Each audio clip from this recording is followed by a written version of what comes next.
Nikki, I don't know what happened to our background. Can you see me? I can't see you. Am I on? No, I clicked a button.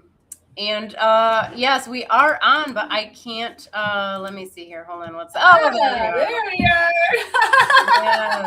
yes. Technical difficulties.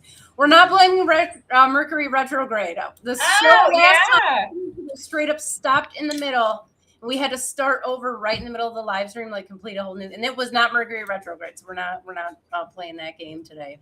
Oh, it didn't happen though. Like it's weird. That was super weird. Yeah, Mercury really is in retrograde. Well, now it is. Yes. Yeah, now. Yeah. It's that shadow period. I know you're like, no. I'm not. I don't buy it. No, I don't either because it's really spotty. It's really spotty when it decides to go off and when it doesn't. I don't know. I did have technical issues at work though, when the Wi-Fi kept going out. Yeah. I had to keep resetting the box, and the only way I know how to fix things, I was taught by my dad, you have to swear at it a lot. And that's that's not how you do it. Yeah, no, I'm just joking. But that's how I did get it to work. So I don't know. Where did we go? What is happening? Hold on, you guys. All right. So something's going on here. I'm pushing. Why aren't we here? Why don't we see us right now? I don't know. All right. But that's okay now. It's definitely. Are we here now? Okay, so now we're here.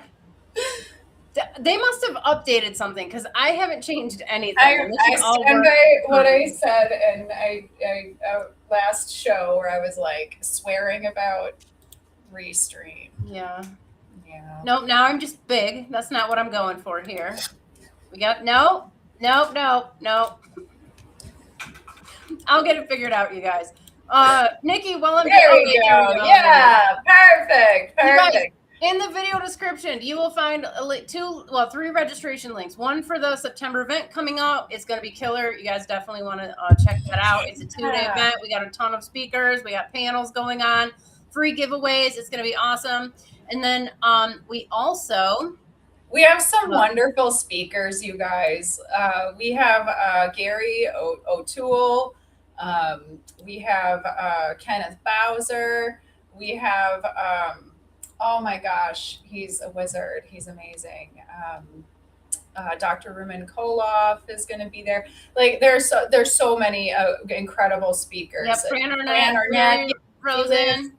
Elif Mark. Yep. Yes, Elif. Yes. That's how I know I do my American accent. Everybody. There's somebody, but we also have a bunch of different panels and stuff going on. So definitely you guys register if you haven't already.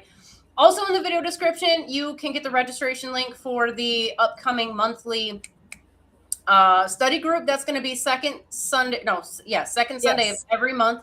So what day? Not this coming, the following. Yes, it's the following. So it's the 12th. That's next weekend, not this weekend.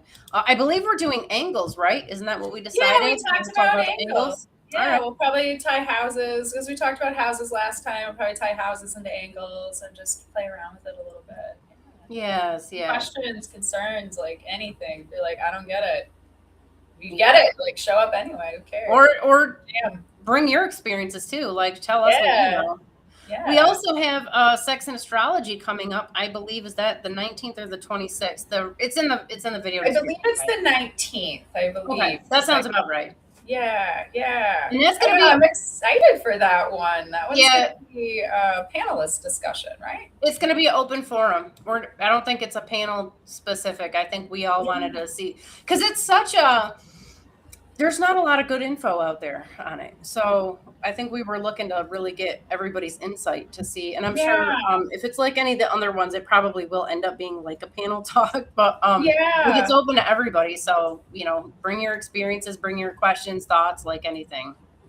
Yeah, because there is a lot that goes into reading charts, right? And I see a lot of different astrologers that claim they can see certain signatures in a chart, and I think it's something to be said. Patterns are like, I'm down for it, but I don't think certain planets are always going to mean like this is the sex planet. This is like they work together. There's so many like working components. attraction and all of that. So I'm excited to dig into that and talk more about it. Yeah, me too. We Well, had- what's going on? Oh, go ahead. What were we gonna say? Oh no! I was just gonna say we just had a full moon. We're still That's right. it's the moon's still transiting through Sagittarius.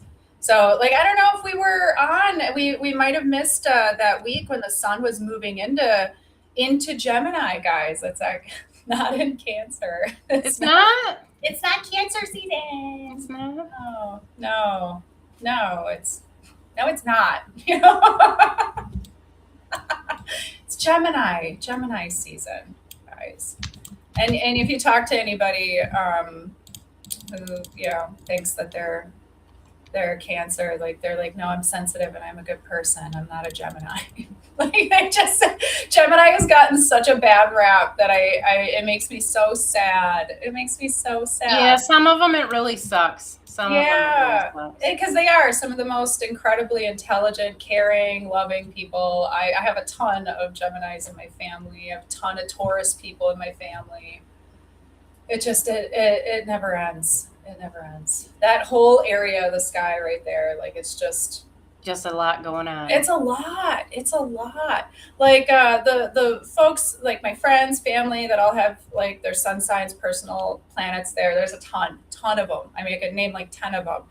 They're very social people, very, very social people on some sort of level, hard working, like, and they tie their work into their social lives. Everything was evolved around like gathering together, like everything. Like my family they all still love to get together. It's a tribal, familial location. Yes. Yeah. Agreed. It is. I noticed son moved in and I ended up signing up for another tarot course. I was like, I don't need it. Do you need one? No, but I really like the instructor. It's Madam Adam. Is his name, and he's like popular on social media. I think he's like Instagram popular. Okay. But I love his attitude. I love everything about him. He just like gives it to you real straight and has a really good understanding of like the elements and what the cards mean. And I'm listening to him and I'm like, that's what that like. Because I use an astrology deck, so like they connect these cards to astrological aspects, and he'll describe it to a T without even knowing what these aspects are on the cards, and it's just really cool. I like to connect.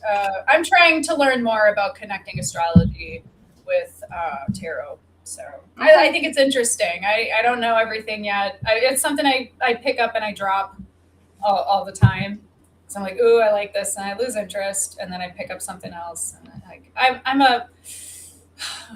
I hop from topic to topic, you guys. Like kind of like how when I'm talking on the show, I can't stay focused. It's like that in my studies too, constant rabbit holing and detouring here and there. But yeah, I signed up for another course. I actually got lucky too.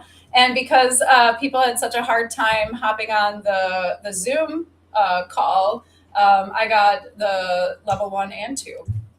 That's cool. Yeah. Speaking of, let me forget, Nikki. We got to switch the webinars. So we're going to switch the webinars to the meetings because we had a lot of people have a hard time getting on the study group last time, and we don't want to have that happen again. So I'll write it down strange. Just to be. That definitely wasn't Mercury retrograde. We can't do it. It wasn't even close. It wasn't even near shadow period or anything. So I don't know what. I don't know.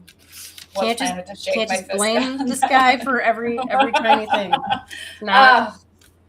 Speaking of, Barry Rosen's article, Astrological Bypassing, will be out soon. You guys have to forgive me. You don't realize. So I'm in a weird stage. May Learn Sumerian the publication date is July 17th. That means as of right now, I have 16 days to make sure it is flawless. It is now over 400 pages, and it's a lot to have to just make sure is good. So the other thing in the final rundown to a publication, you can't take a break on it. Everything has to be read successively, and so there's no time to stop. So anyways, that all said, We're also prepping to get the Amazon store up. We're going to release the journals in PDF form. So that's all getting prepped. Plus, we have Prometheus hopefully relaunching the new update. Is it 1.5, Nikki? Ooh, I don't know. I think it's 1.5 I think it or is, 2. because I think I run 1.2 or something. Yeah, I think it's 1.5. So we got a big update coming up. Hopefully that's gonna relaunch right around the same time. So there's just a lot going on, and that was a long way of saying the journals will be up tomorrow. Okay, the newsletter's going out a day late, and everything will be up tomorrow. What did I say I needed you to tell me? Oh, redo study group as a meeting instead of the webinar format. Okay, that'll be fine. All right, so yeah, check that out. We had a great time at the study group last time. It was awesome. It was awesome. It was really good. Yeah, we talked about a lot of stuff. It was hard to not just want to like analyze every single chart people have. It was hard to not be like, and start asking questions like, oh my God, what is this about? It's kind of stuff. I don't know how it goes where other other astrology groups and stuff, but I really like one of the coolest things about the ISAA is that everybody practices differently. Yeah. And so you get to hear, like, we're not all just repeating the same stuff. And like, that's really cool to me. I like hearing all the other different ways, that people do things, all the techniques and their ideas. I think it's really cool. Same. And I love that we create like a dialogue around the chart, instead of just being, because some people show up to readings and they just expect you to just keep listing off things, just list stuff off. I mean, I've had it a couple of times where they just stonewall me. They don't want to really answer questions. They're like, you mean like in these other groups? No, just in readings. So when an astrologer comes into a meeting like that, a reading like that, where somebody's like, just tell me what you think. It's hard. I like creating dialogue. I like a consultation type form of appointment. And I think that when we get together and we study like this, we get to ask intriguing questions, and I get to hear how people are processing this information by the questions that they ask and the directions they go with it. I learn a lot like through watching other people and like interacting with other people. So I'm big into the psychology of that. So I love that stuff. So well, speaking of processing, what do you think? What do we got planned right now for? And you guys let us know how's this week been for you. How's the full moon treating you? But what do we got going on for this upcoming week? Well, the full moon. This coming week. Well, right now the moon is coming up on Pluto in opposition with Mercury and Jupiter. And this cycle started out pretty intense for me anyway. I mean, I don't know how it started out for others, but I was like, God, this feels like a full moon on the new moon. People were driving crazy. People were just kind of acting all nuts in my town anyway. We were like, some of us were like, what's going on? What is this? It didn't take me long, and then it ended up hitting me, but it was a tough start to the month, and it's starting to chill out a little bit now for me. But seeing the moon come across Pluto, we talk about Pluto being in Capricorn all the time.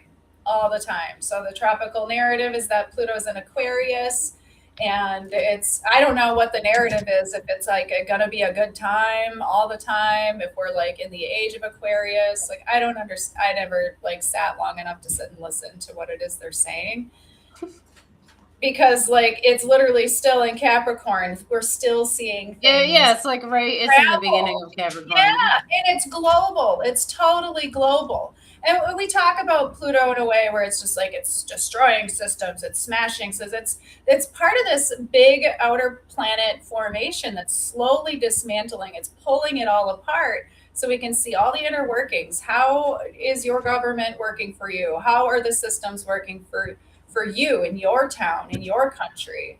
I mean, Albania has been on fire for a while. I don't know what happened over there. Because I just kind of saw stuff come and go online, and I think it was about selling like environmental land. Yeah, selling land to more. It's not just about that. It's like massive corruption. That too. So it's literally everywhere. Everywhere. I mean, I don't know anybody who's like, not my country, not my leaders. They're not correct. I mean, they are, but they wear like red hats and they're delusional already. So they're saving the world if you ask them. Oh no, where'd you go? I don't know. I'm still here. Can you hear me? Yeah. So yeah, but anyway, this moon in Sagittarius, I think, brings up a lot of themes around what's real, what's true, what's going on in the world. Like some of us are looking at negotiations between countries, and they're saying one thing, but they're doing another. I mean, you're kind of like, oh yeah, there's a ceasefire, but there's not. You can see that they're just bombing the hell out of these other countries, and they're like, nothing has stopped, but they're like, yeah, we're taking a break. Like what, from answering the questions like, that we're asking? Like, I don't understand. So yeah, we're seeing that that axis, that Gemini Sagittarius axis, just lit right up, where it's the same kind of propaganda stuff, same kind of stories we're hearing over and over again, and nothing makes sense. You know, like, I think what is real, what is true? I think it's great because it's like so obvious now that even the most even people who were happy with the propaganda and kind of just going about their lives, even they're like, no, come on. Yeah, you know, that's exactly true. That's exactly it. There's an upside to it. Is there just, it's so I never watched the movie Idiocracy. I don't know, I'm not into that type of humor, but I saw like some clips from it. I'm like, oh my God, that's literally it. Like the guy, the president comes out and he's like what is he, like a wrestling? It's like just entertainment, and they're shooting machine guns, and it's like WWE. And like, yeah, that's literally what we're doing. Seen clips of it, and I was like, oh my God, that's us. That's what's going on. Yeah. Sometimes it has to. I mean, that's what happened in Rome. This is what happens in all civilizations. There's always like a rise and fall, so we get to see a really interesting time in human history. But it is, and there's a lot of speculation about rebellion and revolution and God, even disclosure. I mean, there's so many people are like, yeah, this crazy formation coming up, this Barbal's basket, this stuff that. You're gonna have to explain that to me. I have no idea. Oh my God! Well, let's finish the. Okay. Yeah, let's do it. We'll get completely off track. Okay, sorry. But yeah, I mean, we have Jupiter that moved into Cancer. It's good. I like Jupiter in Cancer. It's about our dreams, desires, and what we believe. And I think it's so comfy. I like it there. Like, I'm into it. I want to be home all the time now. I don't want to do anything. I like remembered when Mars went through Cancer, and I swear to God, it was there forever. One of the astrologers I watched, she was like he was in there 800 years, and that's how it literally felt. And like Jupiter is gonna leave Cancer. He's gonna like haul through there. I think he's gonna be out of there by like August. Isn't that crazy? And then he'll retrograde back in. I think. Pretty sure he'll meet up with Ketu and Mars and Leo. There's a bunch of stuff going on. Yeah, a lot going on. That's like later in November. We forecasted that at the beginning of the year when we looked at that formation. So 4th of July is going to be lit up this year. And, everybody in America here, we light off fireworks and we get together, and it's just explosives time. We always joke every year, this is going to be the last, week for somebody to have all of their fingers and possibly their hand. This is the last week for some of y'all. So be very, very careful. Be very careful. But then we have Mars coming up with Uranus and square the lunar nodes. And the last time that happened, that was when Trump got shot in the ear. They had the famous photo. He won the election. He was like, like, shoot me again, It's like, I'm not afraid. Like, it wasn't staged. It could have been staged. It could have not been staged, but I think we'll see something. we'll end up seeing something. When do you think? You know, I don't know. That's the thing. I don't know what we're gonna see. It is so hard to pin it, But when did you say though? When? Oh, the 4th of July is Oh, the okay. Mars-Uranus conjunction, but Oh, okay. I gotcha. yeah. I got lost there for a second. Oh, yeah. All right, right there on the. Looking at Jupiter anyway. I've been all Pleiades? over the place. Yeah, right on top of each other, right near the Pleiades. So, I mean, I don't know. Uranus isn't like necessarily a malefic planet. It's not like it's there just ripping shit up. It's Uranus isn't like, I don't know, that bad of an outer planet. I think change comes, and it usually is like, I don't know. The thing is there can be some surprises when it comes to Uranus, but I don't think in the way that we're always describing it. I think sometimes tropical astrology describes Uranus as like this firecracker. It just surprises you, and it, like one wrong aspect, and let me ask, because I don't know anymore. I always am surprised. What's Uranus mean in well, that is just explosive and reactive. But with Mars together, yeah, I mean, you can tell there's going to be some type of happenings. I just don't understand. Okay, so hold on. I know I don't want you to lose your train of thought, but just while we're on the subject. In astrology, Uranus represents change, freedom, innovation, rebellion, awakening, and the unexpected. Yeah. This thing moves so friggin' slow, you guys. I don't understand how it's supposed to do any of that, but okay. It is the force that breaks old patterns and pushes individuals and societies towards a new way of thinking. Again, at like a snail's friggin' pace then. It's like it is slow change. It is slow change. It is. It's. I think it's a slower change. I don't think it's as like everybody's saying. I think it's. It moves so. Yeah, that's not like that. Maybe Mars makes it go like that, but I don't think so. I would honestly have to say that if I'm putting a prediction out there, I'm going to say that the Uranus conjunction with Mars is probably going to be felt more personally with people as opposed to globally. I think Mars is a much more personalized planet. I don't know. That'd be my take. That'd be my guess. Yeah. I don't know.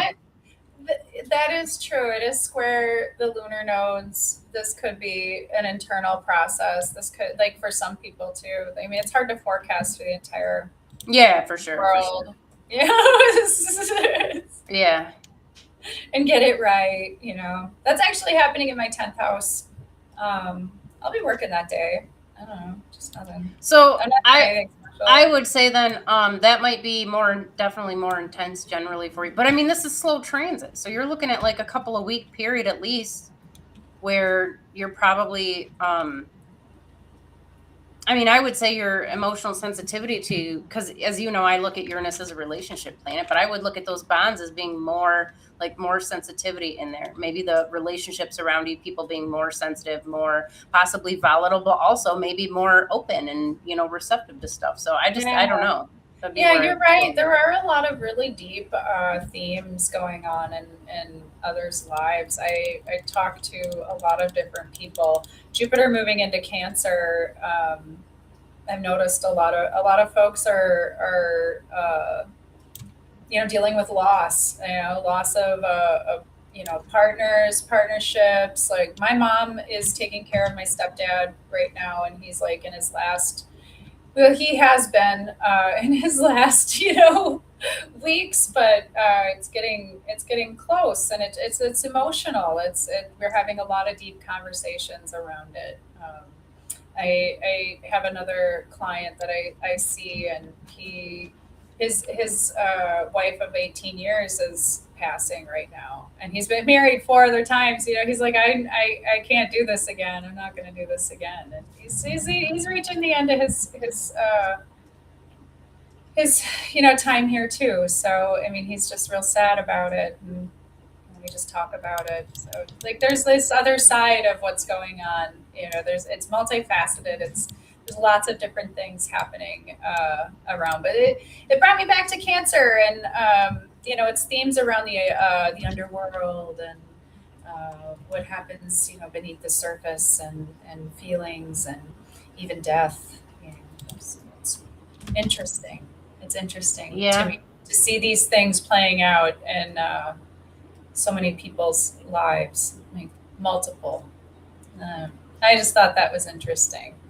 I find Jupiter in Cancer super comfortable. I like sleeping better, sort of. I don't know. I like Jupiter. I like Jupiter a lot. I mean, I'm still like sus though, but I think I got Jupiter in Scorpio. I think it just makes me like that. I'm always sus. I'm like, I'm an energy person too. I gotta like sniff your energy before I can like figure you out. It's weird. I'm weirdo. Alice, literally, my daughter, I know you know who she is, but in case anybody doesn't know, I'm just busting out with a random name. Sniffs everyone and everything. Like, what are you doing? I do that. I'm weird like that. Everything. She'll take like the cats, the rats, the dog, a person, and just like, honey, I don't think everyone's into that, like. Yeah, people have pheromones too. So something. It's like I can smell it. I'm like, that one's ill. Yeah, some people don't. Like, it's summertime, and I work in retail, guys, and some people don't smell good. Okay. I probably don't smell good. I do. I think. Well, today I showered today. Yeah, it depends. It depends on the day. After the show, though, I sweat in front of the camera for some reason. I do too. As soon as it starts, as soon as it turns on, and I'm not nervous or scared. I don't know what it is. Even just like doing an email, like writing an email, I'll start sweating. Like, what is going on? Yeah. But it's a defense thing, because like people will leave you alone if you're smelling. They won't talk to you. Well, I figured out a way to scare dudes away that I don't want to talk to. I tell them I do astrology. Yeah. They're like, yeah. I'm like, that's all I had to say? This is so awesome. Yeah. So is that where we're at with the forecast? Well, yeah, there's a lot more going on. But those outer planet formations is kind of with the big discussion for July. So unless you have anything else to add, I just scatterbrained it out there. There's kind of a lot going on. Like Venus is moving into Leo now. I love that energy. I like Venus and Leo. I'm always telling people when I describe Venus and Leo, I was like, think of like pussy power. You're walking with your hip, you're standing up straight, hips out, like you're just like catwalking, like there's confidence there. Like I love Venus and Leo. This is more about Regulus in general, but it does seem to be more intense with Venus there. Not always, but just Regulus in general. Almost every female I have ever read who has a strong Leo, they end up wanting to, like, not maybe in the beginning of life, but as time goes on, they find themselves drawn to helping other women, and empowering other women. And you see, so like in my perspective, the chart tells you exactly where you should be focusing your energies and why. But it's usually hard for them in the beginning to find their own personal power. But then when they step into that role, they find like almost immediately they want to start sharing that with other people and helping them do it too. We see a lot of people who they work with, like women's, like, what am I trying to say? Women who have been abused, or, they've dealt with trauma, like specific traumas and stuff. So it's really interesting. But Venus in particular, as you know, Nikki, is what we could consider a ruler. It's not like a strict rulership situation. No, but when you're Leo. open to it, you can get some really good information. I've been experimenting with Venus as a ruler of Leo, and I guess you could with Mars too. It has a Mars. It's got a little Mars in there. Yeah, but I mean, I've gotten some really good results with Venus, and I really feel like I feel like it fits. But I mean, a lot of folks will say that about Venus and Virgo too. So. Yeah, she does fit there. Well, that's why I think she does. I just don't know that the traditional rulers are needed. I just don't know that they're needed. I think it needs some experimenting. I use the traditional 7-planet rulership. I don't involve the outer planets, but you know, yeah, I don't know. I got good results with that so far, but I've been experimenting, and I'm glad. I'm glad it's kind of opening it up. You get a little different understanding of that planet. You get a different understanding of that person too, and how it's playing out. You guys in the watching right now, let us know how you guys use your rulers, if you even use them. You know, like where are you at with that? What do you think it works? Have you tried Venus with Virgo or Leo? Let us know. In the meantime, let's take a look, see what we got in here. We got the Biba's blessing box. Hello. Who else do we have in there? Tina R. I am bold 9963. Hey everybody. The Chell says it is refreshing to have such a good interaction with so many different people with different with different perspectives, especially as a beginner. It gives someone a really good place to start from. Biba says full moon was a little heavy, but I walked it out and feel much, much better. The Chell says, I love how patient everyone always is about filling me in about all the things I'm clueless about. I can't stress enough how much it means to me not to be made feel like a dumbass when I ask a stupid question. None of them are stupid, though. You're not stupid questions. The thing is like, as you learn, you forget that you know these things. Like me, I'm like, I'm still learning. And Abby's like, no, you're not. Knock it out. You know this stuff. And I'm like, oh, because other folks will be like, what are you even talking about? And I'm like, oh. Yeah, you don't realize. And I think, Chelsea, I think you're guilty of this too. I don't think you guys realize, and probably a lot of people watching right now, you don't realize how much you actually know. Until you're next to somebody who legit doesn't know anything about astrology, and you're like, oh wait, because any one of you can have a conversation with somebody like that, and they don't know what you're talking about. They have no clue what's going on. If you guys don't know, one of the people on the board of directors, our director of administration, Stephanie, she is not an astrologer. She's got a business development background, and that's kind of her thing, and she is immediately lost in the most basic of conversations about astrology. Yeah, so I feel bad. It's great, because that was kind of the idea of the crash course. Is like, well, we need to be able to communicate with people like Stephanie, who knows the absolute. She knows that their sun signs, they mean something. Yeah, that's basically it. Yeah, that's true. We are putting that together. So we got to learn how to communicate with people who don't know. So, but you don't recognize that until you're next to somebody like that. And you guys have so much information. And Nikki, you're definitely advanced. You may not have been accepting money for your services, for your astrology services, but you've been doing astrology readings for years. It's that Pisces in me. I'm like, yeah. I was doing it when I was behind the chair too, and that's how I was testing it. I was testing all of these things. That's what I'm saying. And it was incredible, because you know everything about these. They tell you everything. And I was like, all these Virgos are supposed to be getting laid all the time. They're supposed to be Scorpios. I'm not getting any of these like Scorpio themed things going on, but the Sagittariuses would come in, and they were dominatrix. They were like into shit. And I'm like, oh my God. That's how I knew something was up. I'm like, something's up. Something's not right. Like Virgos work so hard. They're just talking about their families. They're busy. They're like organized. There's some of them like spreadsheet people. Like, oh yeah. Like that's weird. How so all of your tropical. I attracted a lot of Virgos, and they were supposed to be Scorpios. Well, where does tropical, how do they, what do they do with all their spreadsheet people? All their neurotic OCD spreadsheet, color coordinated psychopaths? I don't know. They just call them psychopaths and label them Scorpios. Like, oh, they just want to know everything. But they're not. They're not. They don't have anything in Scorpio. That's weird to me. Dude, I just don't understand. I know. I made a lovely post about him. I post more about it and try to post more educational things like that. Talk about it more.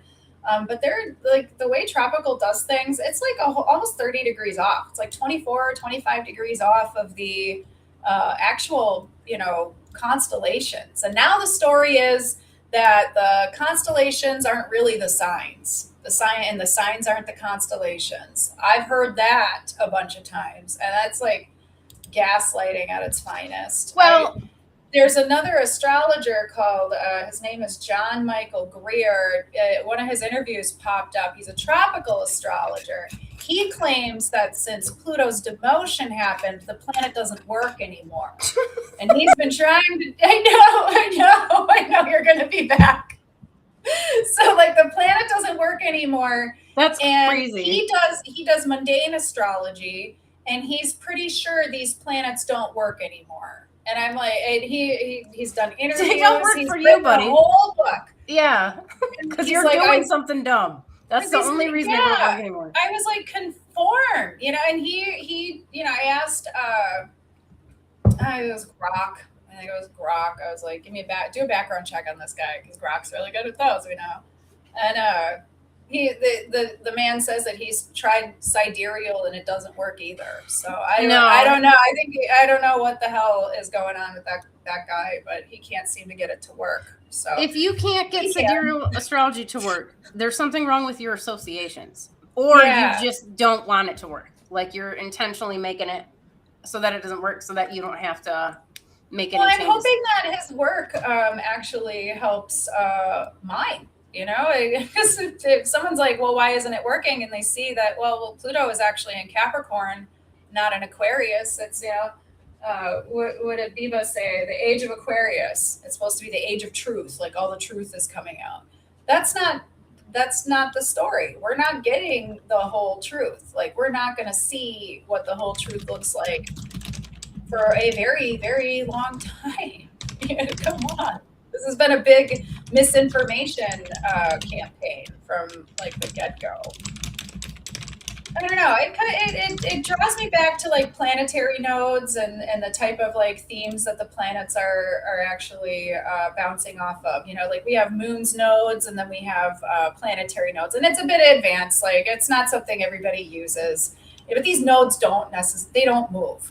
And it was around the Age of Enlightenment that we had Saturn and Pluto. Those two nodes are conjunct together, move from Cancer into Gemini. And of course, their south nodes are still sitting in Sagittarius. They'll be there for a very long time. These nodes barely move. And it gives like us a hint as to the type of things that we're going to be dealing with when we look at those planets. And like, what are the emotional patterns around it? Well, we were discovering new information around that time. Now it's a scientific enlightenment age. Now we're getting away from being, holed up and into this like Christ era, this God religion, whatever it is we were doing. Now we're opening up to the possibilities that the world is different than what we've even imagined. That's happening now too, though. Yeah, and that's happening now. Yeah. Well, I think the 2020 conjunction happened on those south nodes of those planets, and those themes have been activated. And we're constantly recategorizing things that we've been re-examining, like even astrology. We look at astrology, and it's like, well, it's not cosmology. And now people are like, well, it's not astronomy. Like we separated those things, but they're the same. So like we're looking at recategorizing like just that. Like that's an example. Another example would be like the role women play. We've been, ever since that Enlightenment age happened, we've been re-examining slowly, obviously, the role of women in society. And we're hitting a peak where it's completely changed. We're recategorizing, what's the word I'm looking for? Or not our sexuality, but like our even gender. We were looking at gender roles differently, recategorizing them. Like men can stay at home now, and it's and raise their babies, and women will go and do the 9 to 5. We not that we didn't do those things before. It's more popular now. Now we're examining these things. They come up a lot more. So there's these themes that are going to be constantly playing in the background of the world that we're living in for a really, really long time. It's going to be about information, misinformation, what's the story, and trying to like pick it all apart, with taking the bigger picture and breaking it down so we can understand it better. We've been doing that with the earth, with the world. We have no idea what our climate cycles are doing. You guys have been doing research. I fell down rabbit holes. I like found like bigger climate cycles, and then it helped me find other scientific articles, and they have no idea why the earth is warming up, because all of the other planets around us are warming up, and we're supposed to be in a cycle that's coming off of the ice age where we're cooling off. So I guess it could be people. Well, that's the thing. They don't understand any of it, and they just make stuff up, and they try to make money off of it and use it as an excuse to depopulate the planet. But yeah, like they don't actually know. None of the climate change models takes the sun into account at all. And Yeah, that's that why sounds other insane to me. that's why other models are always wrong. They're always wrong. They can't predict the weather. But I mean, if they knew what was going to happen, and there was going to be some type of like mass extinction or mass like casualties, they're not going to tell you. Property. They wouldn't fucking tell you about it. No, well, they're not going to be buying beachfront property. And they do. That's the thing. Like you guys like live on these islands. You don't believe in climate change. Like the sea levels are going to shut up. Because all the private jets, you don't really believe any of that. Come on. Right. I know. But they need you to be afraid, so that you'll conform. You'll get in line. Yeah. I watched a really cool podcast that Chelsea recommended, and it had Randall Carlson in it. And in the part that was super interesting to me is he talked about the Peshtigo fire and the Great Chicago Fire, and then several other fires that happened along Lake Michigan, and how it all happened at the same time, and then it all just disappeared at the same time. And like eyewitness accounts said it looked like sheets of fire raining from the sky. So I mean, we could have had some type of breach in the like solar flare, sun flare, could have been like meteorites. I mean, we don't know. We've been having a lot of the fireballs is what they call them. They're meteorites you can see in the daytime because they're so big and bright. There's been a lot of them. I've been seeing reports of that too. So I mean, it could have been something like that. I didn't read any reports about people hearing booms or anything like that, but I mean, it did start in a few different places. I mean, I don't know, it started like that. So anyway, it was interesting. And we don't really know what happens with the sun and our earth. And like we've got, cosmological stories about even Venus, coming too close to the earth, and Jupiter leaving his station. There's so much we don't know. And it's so chaotic out there in the stars, man, you guys. It's interesting. It's interesting. I love it. And as a kid, I used to like dream about being able to like be on that Star Trek ship. Like the Enterprise? Yeah. Dude, the holodeck looked awesome. We've talked about the holodeck before. We did. We just were talking about that, weren't we? Yeah. That's funny because I legit was thinking about that like the day that you brought it up to me, or no, it was the next day. But I'm sure I'm not the only one who's wondered who cleans the holodeck. That can't be the only person. I just kept thinking it would be really embarrassing if somebody walked in on me on the holodeck. See, that's the thing. Okay, so whenever you see these super life-sized or like really realistic robot dolls that they're making with like real, that's what everybody's gonna do with them. Nobody wants that to do their dishes. That's not why they're buying that, And it's the same thing. As soon as you get a holodeck, that's the first program they're popping in there. Okay, it's not. There would have to be like a sign on the outside on the Enterprise in the hallway that's like, here are the things don't take off your shoes, don't take off your pants. You have to sign a waiver before you use it. Yeah, we're gonna charge you if you let them know everything will be recorded because it's really hard to clean. So, all right. Well, moving right along. Yeah. Biba says, Age of Aquarius, Age of Truth. Biba also says Orso here.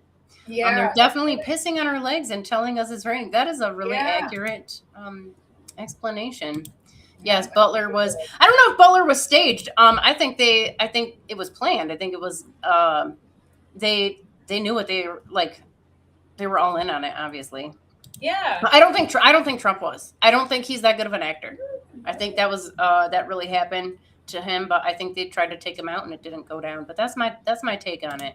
From somebody who does nothing in their spare time except for dig into political stuff. So the Chell says, "Oh my God, I sweat when I write emails." I was just thinking yesterday that I'm losing my mind if I think this is happening. No, it's legit. And not only that, it's a different type of smell. So like your body produces different smells at different times.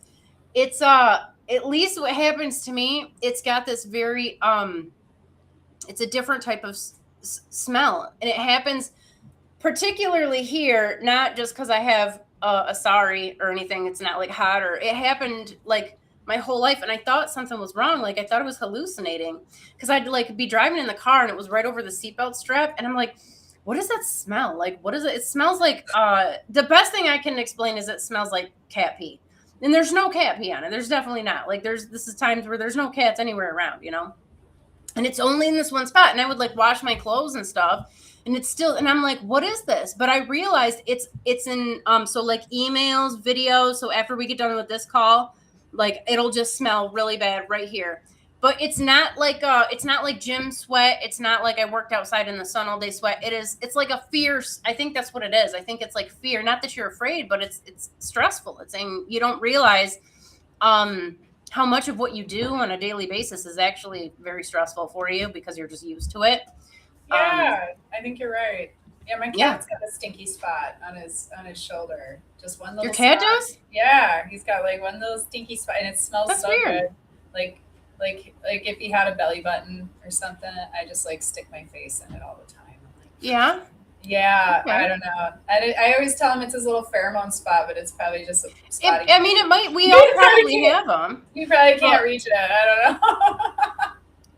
But you know what? When I quit using deodorant, okay, you guys, I had to go all natural. I had to completely detox my body, and I recommend it to everybody. Do it because those deodorants, they design them to be sweat blockers. Yeah, it's not good for you. Okay, yeah, it's ruining our endocrine systems. Yes. It's ruining them. Like you don't want to use it, and I'm like, well, then we're all gonna smell like shit. No. But Listen. you're right. Once you clean yourself out, like you clean all those toxins out, now I sweat and I just smell like sweat. Now I smell like what I ate the night before. You know, if I had heavy like Indian food or onion or something, I'll smell that. But most of the time it's just normal. Like so far, I think normal. If you use if you just get it, so it's not really your body and the stuff you secrete for the most part. I mean, there's like we were just talking about, there's definitely exceptions, but like the general BO smell, that actually is just the bacteria reacting. So if you remove the bacteria, the smell goes away. So you guys, I've talked about this before. This is not a surprise. I take one shower a week. I go to the gym. I sweat. I ride my bike, sometimes 25 miles in one shot. And I don't shower. And I get into bed and I'm filthy and sticky. And I'm definitely okay with it. You can do your own thing. That's your thing. But what I will tell you is when I stopped showering, I also quit using deodorant. And I actually started to smell a lot better. But the only thing I do now is before I like go somewhere, just in case I forget or whatever, like just use a antibacterial wipe, like wherever, and that's it. And then you don't smell the whole rest of the day, even after all that exercise and all that stuff I talked about it, because it's not actually like regular sweat shouldn't smell unless there's like something hormonally, amiss in your system. Now, if you're eating poison food, like you're eating a bunch of chemicals and stuff, or you're eating like, let's say, I know beef in the United States has a ton of hormones in it. That stuff can do it, but that's not actually like how you would normally smell. That's a different issue. So yeah, but Nikki's right. Like detox, and I think about that a lot because back before everyone had washing machines and stuff, and had like a whole wardrobe full of clothes, people pretty much wore the same thing every single day for at least a month. You maybe took what do we call it? A horse bath, right? Like yeah. you maybe got one of those. in a basin somewhere in your house, and you just wore the same smelly clothes every single day. And I was always like, oh man, they must all smell terrible, right? But you don't, as long as you just you clean like the one spot, you just remove the bacteria and the smelly spots, and really it's just under your arms. That seems to be the worst part for most people. And again, if you're smelling other places, there's something else going on. I know, but it drives me nuts seeing all of these commercials, like this Loom deodorant, like you put it everywhere on your feet, everywhere. We're not designed for that. We're not designed for any of that. We're designed to not put like any type of cleaning product on our body at all.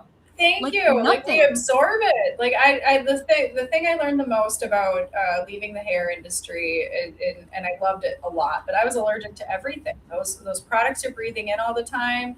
Like there was something going on with what I was doing that was really messing with like my nervous system, all of it. Like it got so bad actually, I can't use regular cocoa butter lotion.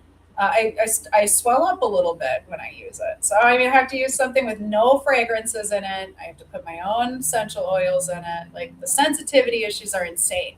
I was never always like this. Okay, sensitive, but never like this. I mean, I'm meeting people just like me all over the place that have never had any problems, and now they can't. Your body can only take so much. Yeah, exactly. And it's not like they're in their 40s. Like some of these women are like in their early 20s, like mid 20s. Like they should be in their prime, baby making, ages, and they're dealing with all of these insane health issues. And they don't have those issues in other parts of the world. They don't have them. No, and people are depressed. There's mental health issues here. And yeah, you can say it's the system, it's this, it's that, but I mean, it's in lifestyle, but like a lot of it is nutrition. A lot of it is what we're offered, and we're offered convenience. And, I was watching some of these clips of these people from Europe coming over for the World Cup. Hold on one second. Yeah. And they're like, they have these videos, they're going into Walmart and they're like, oh my God, look at all the food, look at all the Pop-Tarts, look at all the stuff. And I'm like, they're like, America's amazing. I just can't even imagine. I'm like, you guys don't understand. It's all poison. Like the food, the Pop-Tarts in America are not the Pop-Tarts they have. Same company, completely different ingredients, like 5 ingredients on European Pop-Tarts. And they don't understand that. Like the food in the United States is completely inedible. Well, and it's so funny because the current administration is like, we're changing that. That's going to change. It's not changing. Monsanto doesn't have to pay anybody for poisoning them. There's still red 40 and everything. I mean, I've seen 0 changes, 0. Nothing's happening. As long as that RFK guy just makes the most asinine comments, and I don't know how. Like he's there, and I don't know how anybody has their job right now. Let's just put it that way. It's just the most unprofessional group of people I've ever witnessed in my life. As long as people can buy politicians and buy laws, like as long as you can lobby for your company to get bills passed, like it's just gonna fall apart. Like you can't have a system like that. They don't have that in Russia.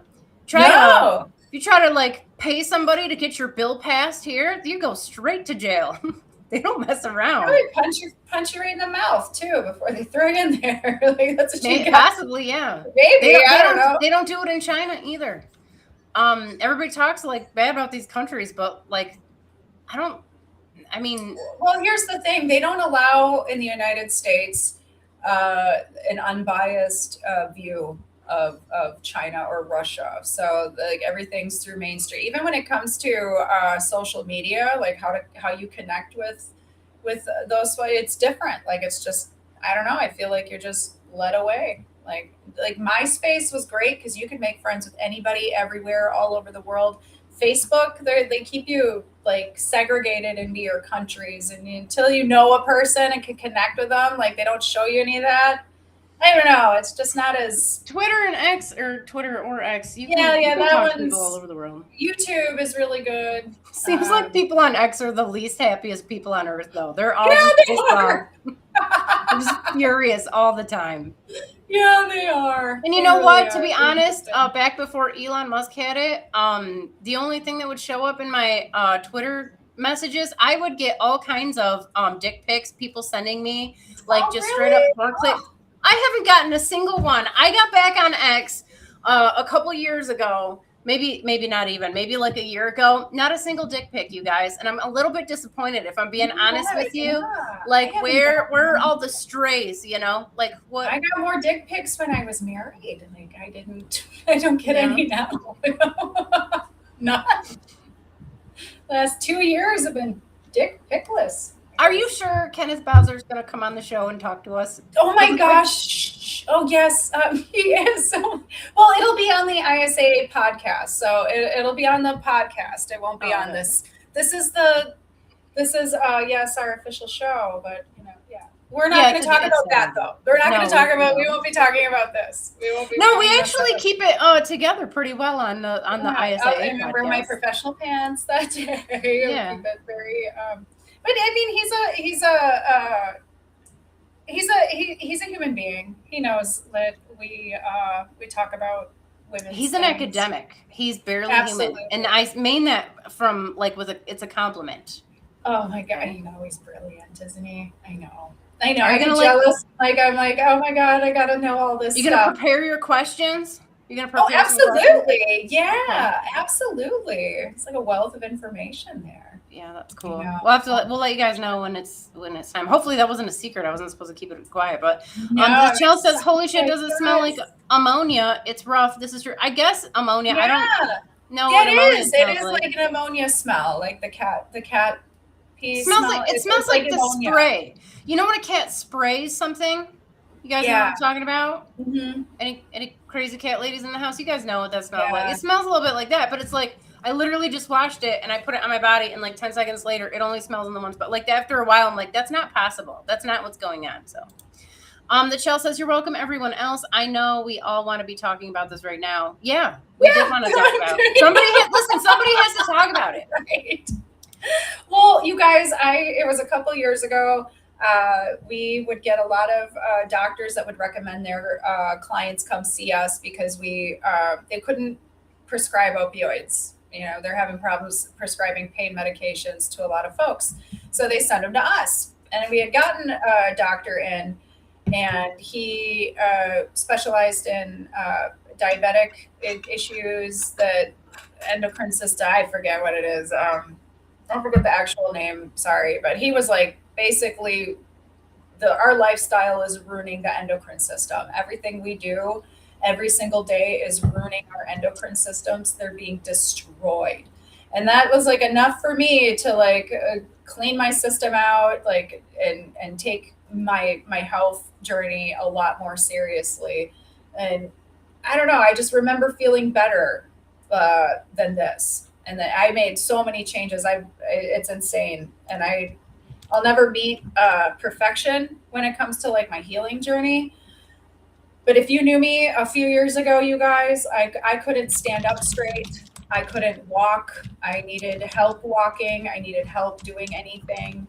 I couldn't see right. I was in so much pain that I couldn't move, and it hurt so bad. You couldn't even touch me. It was just terrible.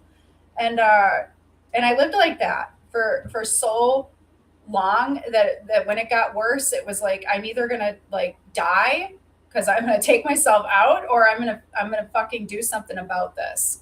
Because the only answer was to join the cult, take our pills, that's it. You know, and I had to take a different route. I had to go the holistic route. That's the way to go. I just used, well, okay, I had to go back to what I knew. And I knew that when I was a kid, when I smoked weed, it cured all my hangovers. So I was like CBD, you know, right away. I got a CBD tincture. I started using that. You know, I realized I had a lot more wrong with my body and my liver from all the years of drinking and you know, abuse you do, you know, with other substances when you're trying to just numb the pain and be able to just go to work every day. So, you know, I've seen both roads. You know, some people can see their doctor, get on a great medication, and they can take their lives back. I had to go I had to take the long road. I had to take the long hike through the woods, through the mud. So, but you can do it. I'm just telling you, people, like everybody out there, you can take charge of your health. You can change some things. I mean, maybe I got lucky. I don't know. Maybe I got lucky. I'm pretty sure there's something like actually wrong with me, like an actual disease, but it's not, Nikki. I've make seen your myself chart. sick. It's in your chart. I've showed you a ton of times. It's all there. You're like Am I one of ever the going to most be able to eat Cinnamon Toast Crunch again? Am I ever going to be able to yes, but first you have to remove all the stress in your life, and you're a stress junkie, and I know because I recognize it in myself. Like you just find one thing after another to keep doing. You know what I mean? And like you got another project and another one, and then you're on top of it. You're helping other people. You're like doing basically a caregiver on top of everything else. Like you don't realize because you're so used to it. You don't realize that you're just under stress all the time. And until you remove that, you're never going to give your body enough time to heal. So if you really want that Cinnamon Toast Crunch, maybe it's the Capricorn moon, because I'm literally like I think that's it. I think that's a big part of it. But that's not the sensitivity. That's the overwork. That's the pushing and pushing and pushing and just never stopping. The sensitivity comes in a bunch of places. Like so lazy and bad if I'm not doing anything. I can't. I'm like, if I'm not doing anything, I'm like, you're just lazy. But it's not lazy. Say negative things, and I'm like, I can't. And then I'm like, well, productive rest. Rest is productive. Resting, But yeah. I'm working on it. I know. I'm working on it. Okay, I only figured my shit out like 4 years ago. I think I was just thinking about that the other day. Like, seems like it wasn't really that long ago. I did take Monday off with like the full moon that day. I took it off and I didn't work at all, and it was great. I forced a beach day. We got there. Yeah, we got there, and it's Lake Michigan, so it was like 30 degrees cooler than Green Bay, and it rained. It's like we got there just for the storm to roll through. Okay. And so we chilled there, but we were all like in our bikinis and stuff. So we're like, yeah. We just came back home and made dinner instead, and hung out instead. Yeah. I'm glad you stuck to your principles. But yeah, I got some nice pictures of the lake. Oh, so that's it. I'm gonna do it again. I'm gonna try. I was gonna go to the beach today, but it's supposed to rain all day. Yeah. As soon as the show ends, it's gonna rain again. I'm hoping we get some of the. I don't know if you can hear that. My air conditioner needs cleaned, and it's raining. It's been raining for like 3 weeks. It has been. Yeah. It has been raining since the last time I rode my bike, which was like a few weeks ago. But yeah, it's dripping. There's like condensation, so I don't know if you guys can hear it. But anyways, I was hoping we'd get that European heat wave rolling through here soon. The one that's like everyone's passing out and swimming in polluted rivers and stuff. Like we got that here going on in the Midwest right now. Yeah, Midwest. I think all of our Midwestern friends are like sweating to death right now.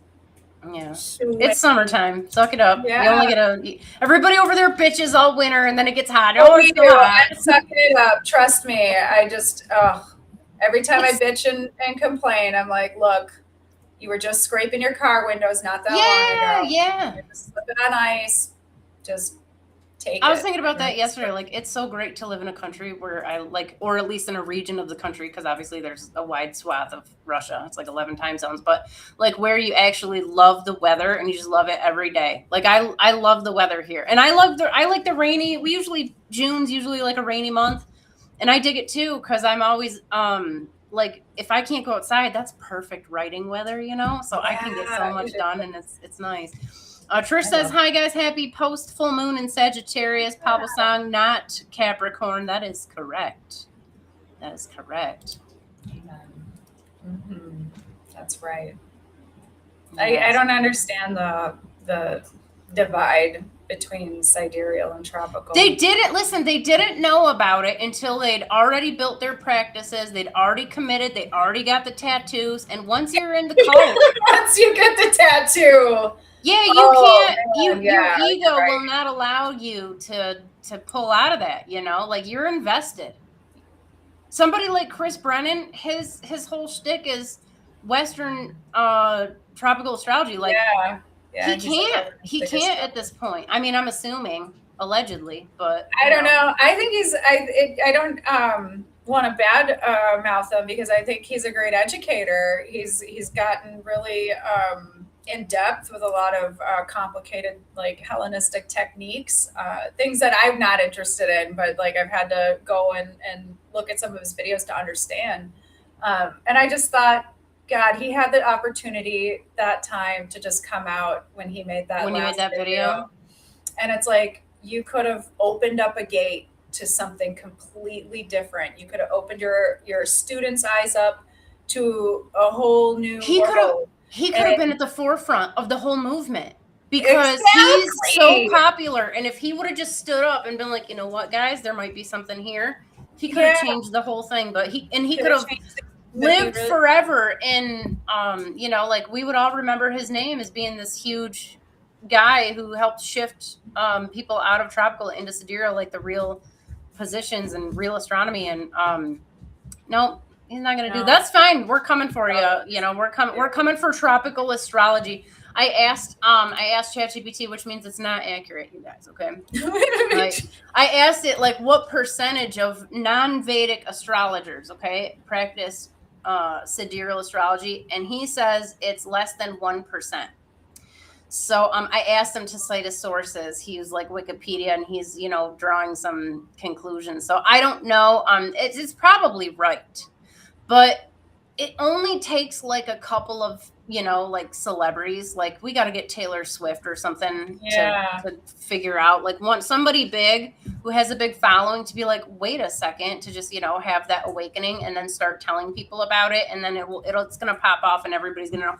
But Tropical's days are numbered. You can't go back to it. You can't go back to it. Honestly, I know that there are folks that make claims that it's useful. They find it useful. I've studied it for over a decade. It's not 100%. I need it to be 100%. It's not even close to hit the mark, and it doesn't hit the mark. It doesn't even get close at all. And I get it. So now they're like, okay, well, it's a personality profile thing. It's like Enneagram. It's like using something like that. And I'm like, fine, don't call it astrology then. Yeah, call it planetology or planetology. Yeah, planetology, you know, or something, you know, astromancy. That sounds good. That sounds really fancy and magical. Sure. And that's kind of where they're at with it. So like, take astromancy. Don't call it astrology. We need to like, I don't know, bring it back to astronomy. I was thinking about where it actually came from. Astronomy. We do. I was thinking about this today. Like, we actually do need to get kind of clear on our terms. I noticed a lot of people use the term whole sign house system, and you guys aren't doing a whole sign house. Like, that's already a thing. Whole sign house system is a thing, and it's a 30-degree system. Yeah, that's why I get confused when I hear whole sign. I'm like, wait a minute, I use the whole sign, but I know that 30-degree system was named whole sign. So signs as houses or constellations as houses is probably a better one. Yeah, you know? Yeah, that's what I use. I get great results with it, and it cuts out all the extra banter that you have to, you know, misplaced signs. Actually, you guys come to the study group. We'll talk about it. We'll talk about it more, and we can like pull up charts and show you how they're not recorded. So you got to different. You have to come to it because it's not recorded. We're not recording those. It's a free for all. No, yeah. Oh, I forgot the full moon is happening. Yeah. I got this deep bug to clean my home, got rid of stuff, and review where my investments were, and they were supporting my. Yeah, I cleaned. So I'm actually so tired today, guys, because I cleaned. I rearranged furniture. I did all that stuff too. Yep. Oh my God. Yep. Financial. I even had a financial appointment. I'm supposed to like plan my future. Retirement. I'm like laughing over here. I don't think I'll ever retire. I don't want to. I don't want to retire. That sounds horrible. I don't understand. I don't know. What am I supposed to do? I guess if you're like a construction worker, you know, clean. Oh, yeah. Like I can see that, but a lot of people who retire, they just like get sick and tired and die real fast. You know what I mean? Yeah. I'm not saying like work super hard and hurt your body forever. I just mean like I'll just be an old lady psychic astrologer or something. I'll be, you know, forever until I die. I'll be like the crypt keeper, you know, telling people about this, but until just like roll I me up to the to the desk. I'll start smoking by then. Oh my God, I always said that too. I'm like, God, if they ever take the fire safe out of the cigarettes, it's over for me. I'm going back. Oh, the safety cigarettes, you mean? Yeah. Oh, it was the U.S. ruined nicotine I remember. for everybody. Yeah, so they ruin everything here for everybody. I was smoking a little bit back then. I'm like, all of a sudden, I'd go to light the cigarette, and I'm like, how come it won't light? And it's the safety cigarettes, and you guys know they put carpet glue in the friggin' cigarettes, and I'm like, what the hell? I'm like, I bought organic tobacco cigarettes, and you're gonna poison me with the paper? Like, and I quit after that. I'm like, well, this is dumb. Yeah, and it was gross. It tasted gross. It was harsh. So. Yeah, it's not the same. They ruined it. No, it is not. But that's okay because I would smoke until I die. I would smoke I would chain smoke. I used to chain smoke. I miss it. Yeah, it's okay. Ooh, when Neil deGrasse Tyson. Oh, he does diss astrology. Of course he does. Of course. Well, yeah. If you listen to him though, and you listen to all of his interviews. He shit talks it because it doesn't. They're not using the real sky. He's mentioned, you know, using the real sky, but like sidereal, but not. He still doesn't give it any. He can't. He's not. Not allowed. as a not in that. Not. I lost all respect for him when he said that. When he started doing the trans debate situation. Oh, really? He has a say about that? He has a big say in it, and it's absurd. So basically he was saying, it was like, you can just be whatever you want to be. And like the people like were saying, yeah, but that's fine. You can be whatever you want to be. You can identify as whatever you want to be, but like, don't put a grown ass man in, like, you know, boxing with my daughter, like who, just because she wants to like identify as a lady. It was that when that came up about the boxing. Yeah. The sports thing's real. Didn't the woman that have a choice to, you know, box this person or not? It shouldn't be up for debate. This should not be even a thing. And for a scientist, okay, first of all, he's not a biologist, fine, but like a basic level of, you know, high school level biology, you should understand that as you're developing as a male, even if like before you start transitioning or even early on, like your body's being flooded with hormones. So like if you transition in your early 20s, you've already had like all of the benefit of like having that. So if you go and you fight a female, it's not even close, you guys. It's not even a little bit close. I have a few people that I know that are trans. They feel the same exact way. They're like, you can't pair two people like that together. There's no comparison. You don't understand. It's like you'll destroy somebody's body when it comes to sports. Yeah, I mean, oh my God, are you kidding? This is different. This is so different. Yeah.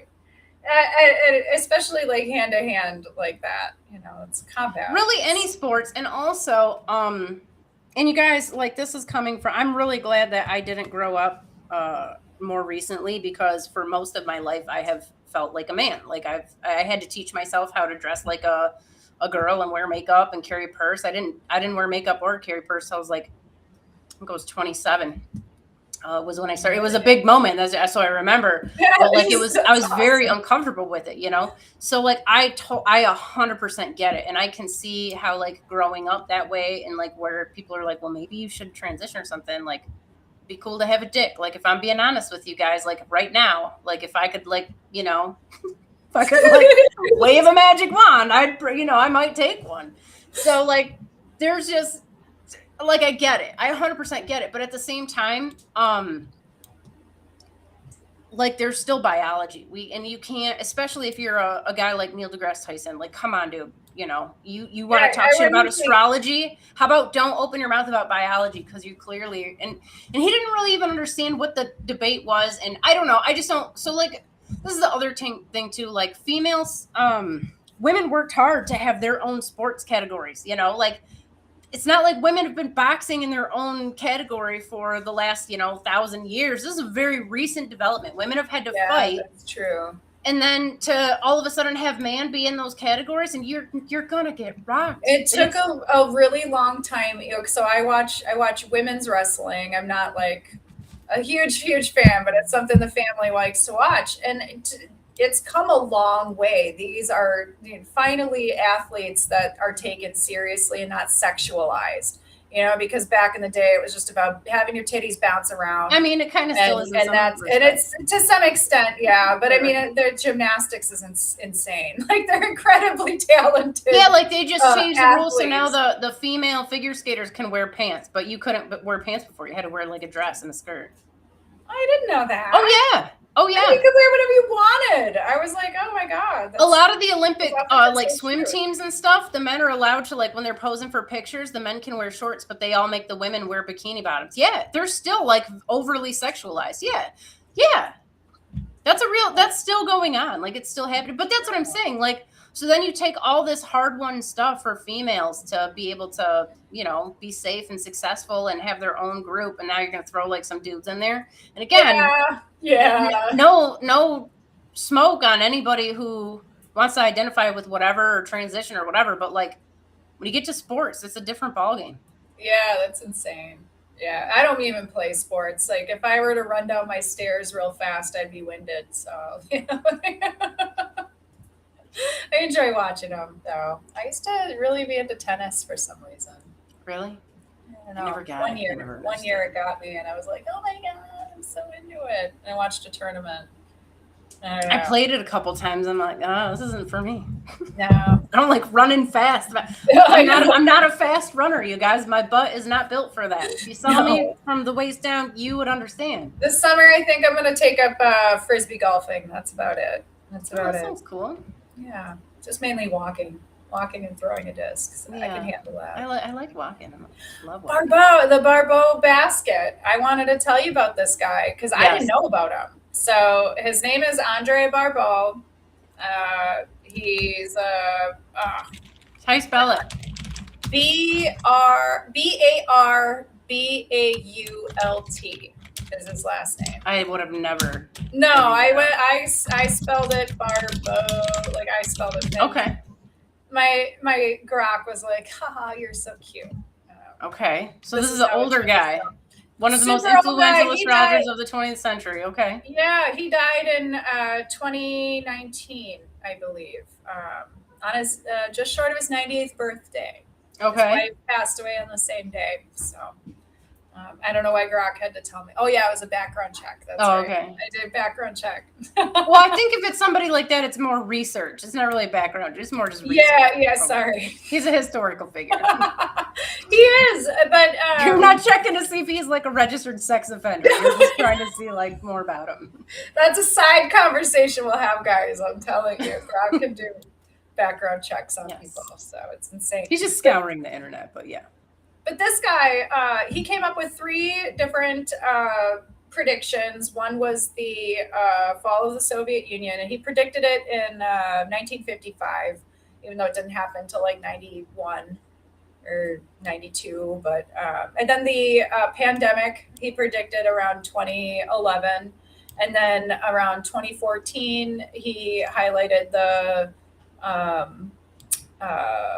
2026 wait, I got lost. So the 2011, he talked about the 2020 pandemic.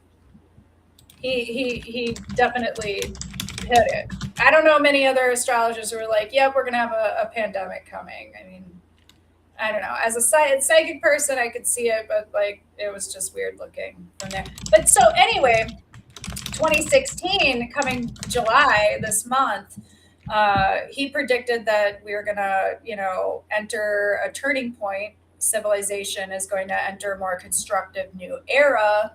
And that was where he left it. He just said it's like a whole new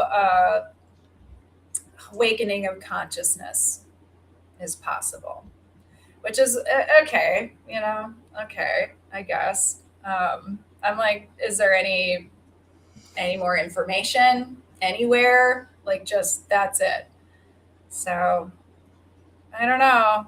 Well, okay, so You've never heard of this guy before. I know you're looking up information. Yeah, but I don't do Western astrology, so, I'm not. Well, okay, so what he saw was basically a formation in the chart. Well, let me see if I can share.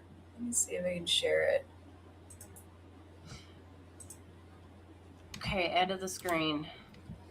All right, so this is the formation, basically. It just makes like a... Oh, wait, can you see that? Yeah, I see it. Can you see that? Oh. Yeah, I see it. Yeah, okay, cool. Sorry, I wasn't sure if I wasn't looking. But it makes like, what is that called? I don't know what that is. I was looking at this shape. I see it. So anyway, this shape is like supposed to be magical, okay? It's supposed to be locked in.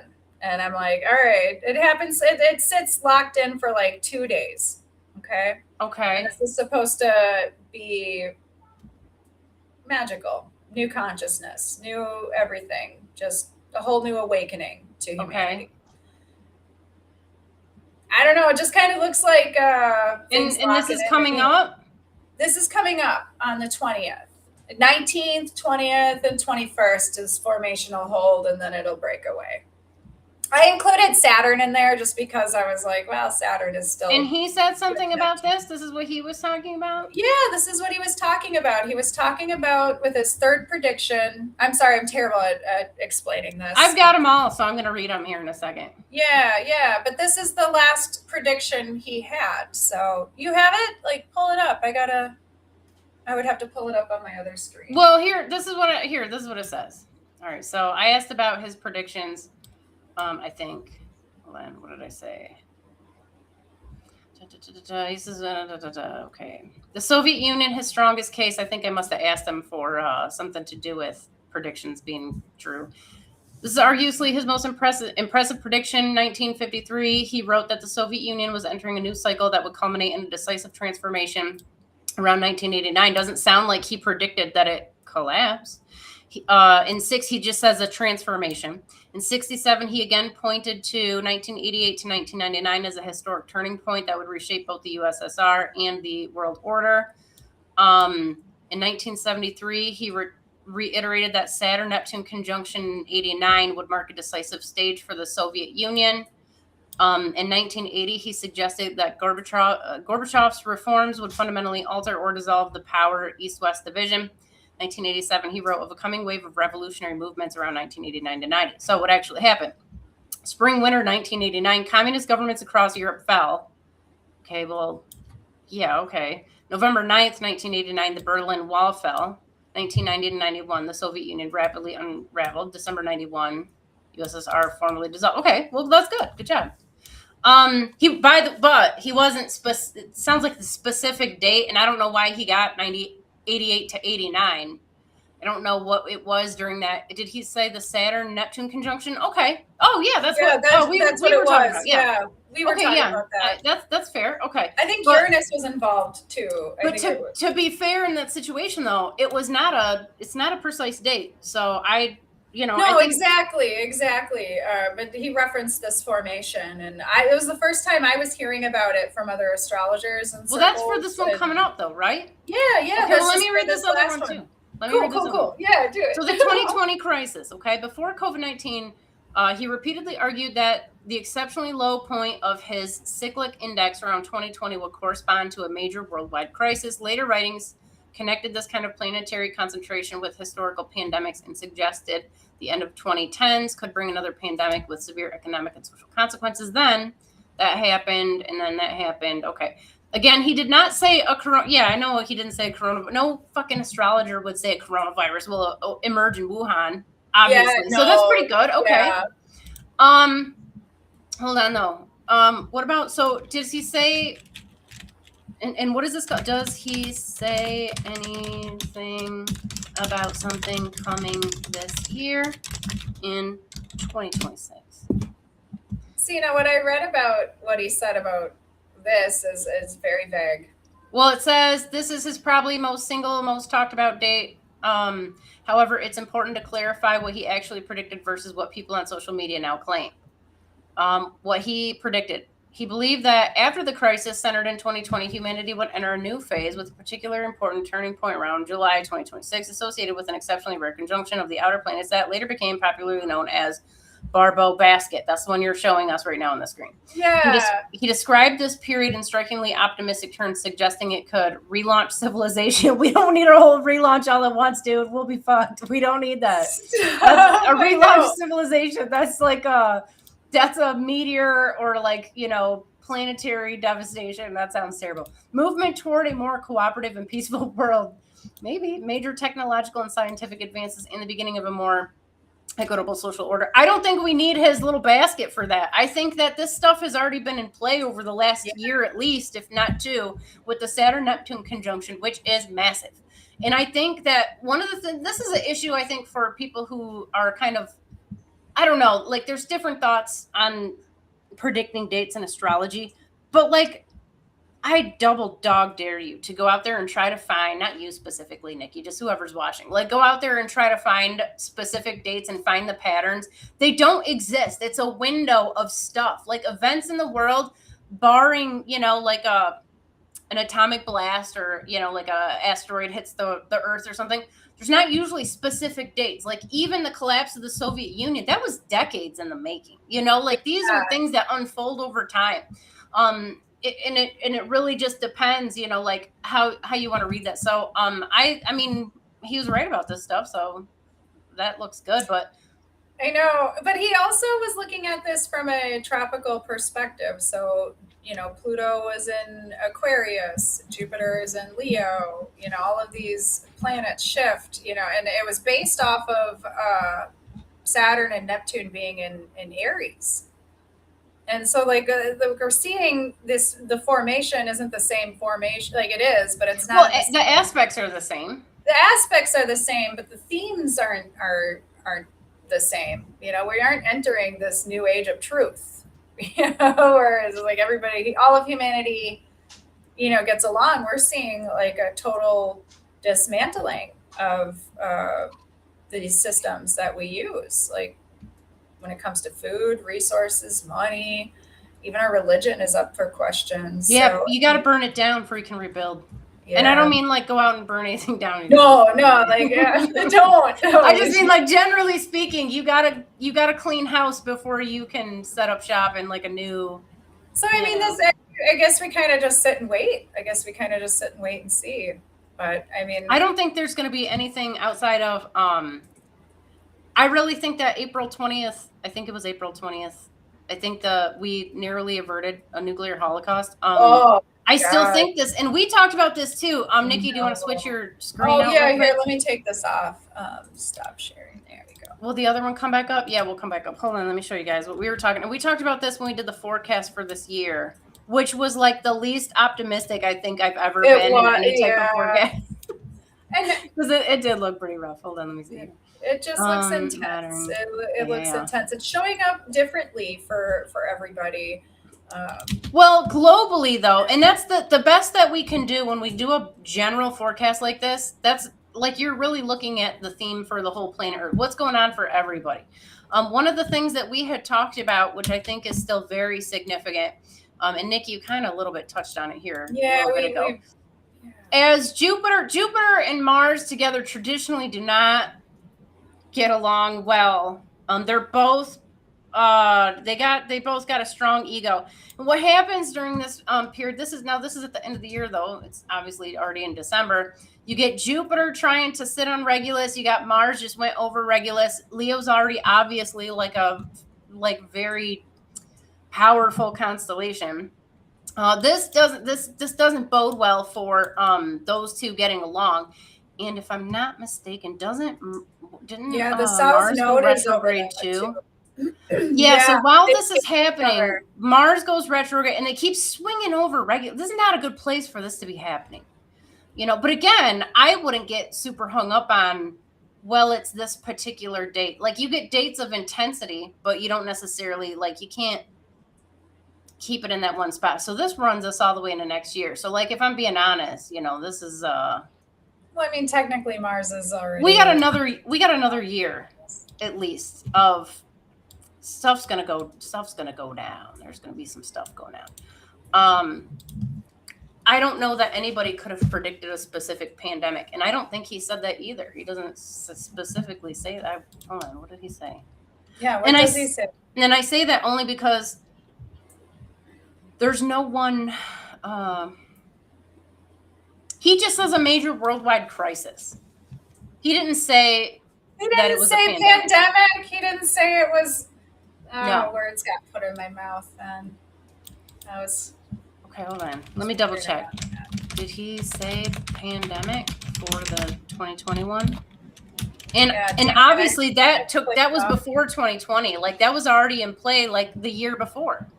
So, okay, he mentions the possibility of a pandemic, but I would imagine that's what comes up when you're looking at global. If you see a global crisis, those are the types of things that come up. But there's not you can't specifically, and like I said, I dare you to try to find one that says, no, this is for sure a pandemic. You can't do it because there's no plague planet. There's no pandemic planet. There's just not. And there's not a specific aspect. There's not a specific anything. You have to this is what, if you guys remember, Fryer brought this up, that one guy, I think he was the Vedic astrologer or whatever. He's like, he totally predicted that somebody was going to try to assassinate Trump because of this, something was going on with algal, right? Do you guys remember that conversation? I remember. And I'm like, there's no way. So I went, he's like, no, he does. And I went and I watched the video. Yeah, he says maybe but also it could be like, he listed out like 20 different things. I remember that. Yeah. And it's like, but so you guys just picked the one of the 20 things. He's throwing darts at the wall. Sure, one of them might stick, but also Trump is a major controversial political figure to, potential presidential candidates. Like people try to take them out all the time. Like this isn't, it's not like the most miraculous thing ever. So I'm not saying like I make predictions like this all the time that are very general because they have to be. Because once again, there's no divorce planet, there's no car accident planet, there's no AI planet. You have to read the whole system as a whole, and you have to put out, ideas of like, here's the types of things that could happen. And it sounds like that's what this guy did, and he got it right. So good on him, Yeah, I'm not sure he's got this other thing right, though. Like you about said, that's like when you were like, oh my God, that means like a meteor. That means like something like that would happen. That's the first thing I thought of too. I was like, oh, there goes like one of our coastlines, or something. But no, I wouldn't take out I wouldn't do that probably. No. It would start the whole atmosphere on fire. All of the forests would start on fire. People would, burn. I just don't think that's coming this year, you guys. I could be wrong, but I went through Y2K, I went through 2012. I'm just not buying it anymore. Okay. I've bought so much food that ended up I had to throw out. Pandemic. Oh my God. Yep, for the pandemic too. Yeah, 2020. Like you couldn't buy toilet paper anywhere for some reason. I was like, you guys gonna shit yourselves to death? What the hell? Well, apparently that's the case. I mean, people didn't have toilet paper for most of human history, so like you'd probably be all right, It's like we had the silliest things going on here. But like prior to 2012, you guys, I had like we would go to, where do we go? I don't know. We'd buy like 50-pound bags of rice every time we go to the store. I had ammo. I had it all. And you know what? The mice got into it. Not my mice, the wild mice. And we had to throw it all away. So like, I'm just not anymore. I've decided whenever I watch like the apocalypse movies, like, yeah, I'm all right. I'm cool. I don't got to survive the zombie apocalypse. I'm not worried about it. That's kind of where I'm at with it now. Yeah. I'm like, if I see a mushroom cloud in the background, I'm good. I'm not running for cover. Yeah, you're done. If you see the mushroom cloud, you're done. I'll die standing up working. Yeah. Yeah, like that doesn't even sound like fun. You know what, you guys, what I want to do? I I just want to retire and I just want to sit around and like watch YouTube videos for the rest of my life. Like do nothing. Like what is going on? God. My grandparents did that though. Like when they retired, like they just stayed at home. And people watch TV and die. Like, that's it. They get sick and they die. That does not sound like fun. Again, if you're a garbage man and you're lifting giant things up, I understand that your body doesn't want to handle that for until like you're 87 or whatever. I get they that. did work very hard. Now that I think about it, they had to do everything by hand, washing clothes, right down to like everything they fixed. I mean, having 8 kids running around, it's got to stress you out. But once you stop moving though, you become sedentary. Yeah, you fall apart. You do. Yep, you fall right apart. We're not designed for that either. That's go to like some. And I think that's why people are so depressed now. We talk about it sometimes. People ask me, why do you think people are so depressed now? They have every convenient thing for them and I'm like, that's it. That's it. Like, God, you don't even have to work to see boobs anymore. You Google everything. Remember we had to like actually like go meet somebody and like go actually have a conversation. Yeah, when you had to go talk to a real human being, you had to make connections. Yeah, offer some beads or a cocktail. Yep, not anymore. Now, I mean, it's free reign. You got information at your fingertips all the time. Well, that's why the fertility rates are plummeting all over the world. It gets boring. Like there's no story happening when you're watching everybody else live their stories or making shit up. I mean, like that's basically most of social media. It's about keeping up appearances. Is it? I don't know. I don't hang out. I don't know. Like I don't know. I have a really messed up like your algorithm. So I don't know. Like I don't know. I use it to connect with people, have fun. I hop on there. I'm like da da da da. But then they'll like my algorithm is so screwed up. Right now they're trying to rage bait me into being angry about like my divorce and all this other stuff. And I'm like actually so good. Like I would never go back to that. Like, why are you doing this to me? Like, be mad. Here's more clickbait to be mad about. And if it's not that, then it'll show me some like political stuff or, it gets personal. It probably can't get a read on you. It doesn't know. No, it doesn't. It really doesn't know. I don't think. It's not showing me old women in lingerie anymore, though. That's good. I'm getting a lot of loud Karen gets instant karma. I like those. Oh, I love those. Karen versus Keisha. Those are my favorite. Like, yep. Oh my God. Like seeing the Karens get the comeuppance. Me too. It's a good time. Trish says UConn Husky women basketball were undefeated and the men lost every game. Their interviewer says, why don't you play against the guys? They said, we do. And they cream us every time because it's not even a little bit close. And like, if you don't do sports, if you're just like Neil deGrasse Tyson and you just, do science all day, you probably don't know, Yeah. I didn't know Neil had a voice. He was trying to be more. Well, it did not do him any favors because I used to love that dude and I like can't look at him the same way anymore. You can't. Like, that's such a huge blunder. Things about astrology, I was like, oh. They all talk shit about it. They all talk shit about it. I say the same thing when people are talking shit about astrology. I'm like, you guys don't even do astrology. You're basing your assertion on something else, but they don't get it. They don't care. Yeah, they don't care. They're like, I have a degree. Tina Ree Imbold says, I play disc golf and it's so fun.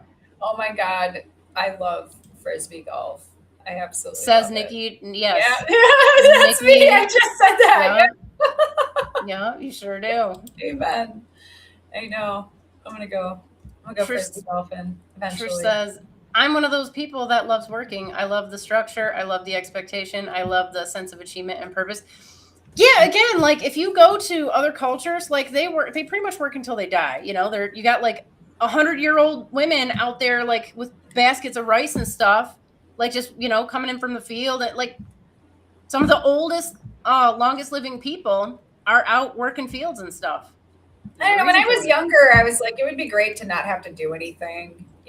Just lay around on a yacht and just like get massages and like eat No, whatever I it's not. want. That Like, doesn't sound like and to fun. like live in the lap of luxury, like, because when I was a kid, we didn't have shit, we didn't have anything. Neither did we, but I didn't. No, yeah, but I actually, as I grew up, as I got older, and life happens, you start building a family, we made it to like the suburbs, the house in the suburbs with the 2 cars and the dog and the cat and the kids and all, and it was just drove me nuts. I was like, that traditional sense of family, just I couldn't do it. I was like, this is what I'm chasing. This is what we're working hard for, and it was a constant struggle. And I just wouldn't do it again. I just wouldn't do it that way again, where you have to have the like climb the ladder, climb the ladder. I'd take my own path. I'd do my own thing. I wouldn't do it.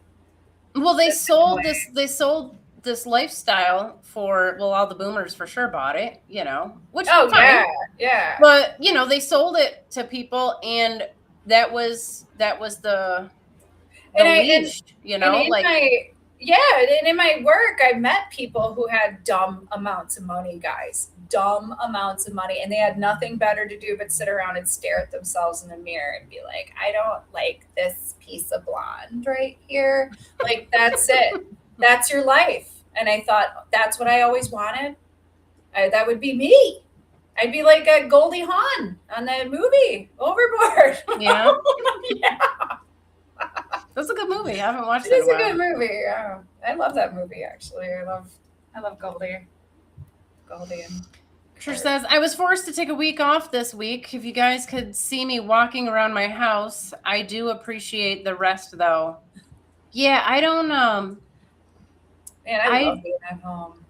Yeah, I just got invited on a trip for like a week, you guys, to like go out to some cottage on the lake and, like hang out or whatever with a bunch of English speaking people. And I'm like, I told my friend, literally right before we jumped on the call, like, I can do 2 days. That's it. 2 days max. And I'm like, I got to go home.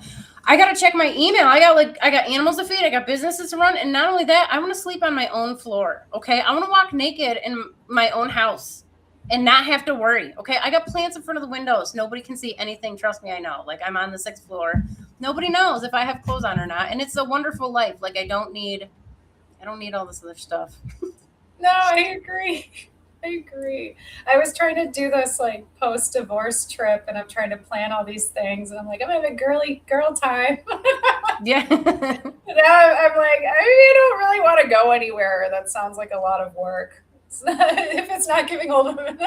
Dude, I'm telling you, I don't know if it was like all the Dane Rudyard like lectures I was listening to, but I was getting like very old women in lingerie.